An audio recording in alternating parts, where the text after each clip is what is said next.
আরে রিনি, পাখিটা মিস করলি? আরেকবার চেষ্টা করি। না না, সন্ধ্যা হয়ে যাচ্ছে, চল বাড়ি যাই।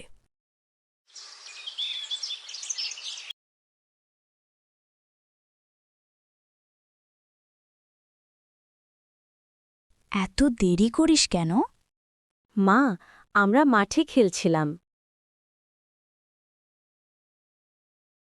বাবা, পাহাড়ি জঙ্গলে নাকি একটা ভয়ঙ্কর সিংহ আছে। হ্যাঁ, তাই কেউই জঙ্গলে যায় না। তুমি কখনো সেখানে যাবে না। না, আমি যাব না বাবা। কি হলো, চিন্তিত মনে হচ্ছে? কাল জঙ্গলে আবার সিংহ দেখা গেছে।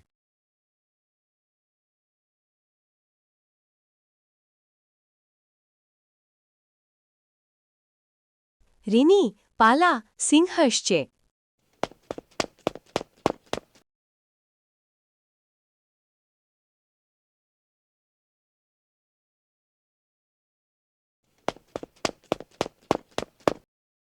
কাকিমা রিনিকে সিংহে ধরে নিয়ে দিয়েছে।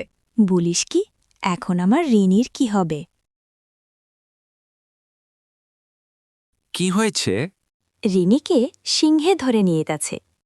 সবাইকে নিয়ে রিনিকে খুঁজতে যেতে হবে।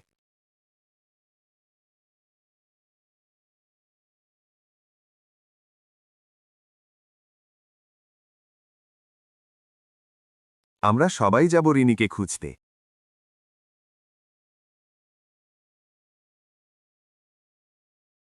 তুমি কাঁদছ কেন? তুমি কে?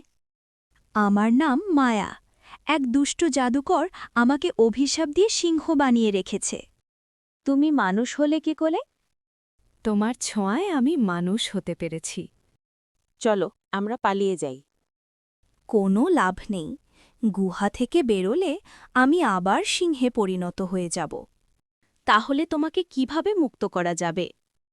পাহাড়ের উপরে একটি ঝর্ণা আছে, সেখানে একটি সোনালি ফুল ফোটে। সেই ফুল ছোঁয়ালে আমি মুক্ত হব। তাহলে আমাকে সেইখানেই নিয়ে চলো। তুমি সত্যি আমাকে মুক্ত করার জন্য সেখানে যাবে? হ্যাঁ, যাব, নিয়ে চলো আমাকে।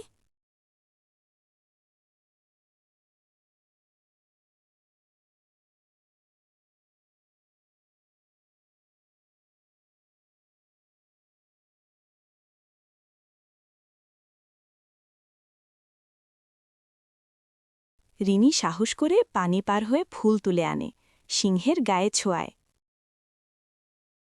তুমি আমার জীবন বাঁচালে। ঠিক তখনই রিনির বাবা মা ও গ্রামবাসীরা সেখানে পৌঁছে। তারা মায়াকে দেখে অবাক হয়।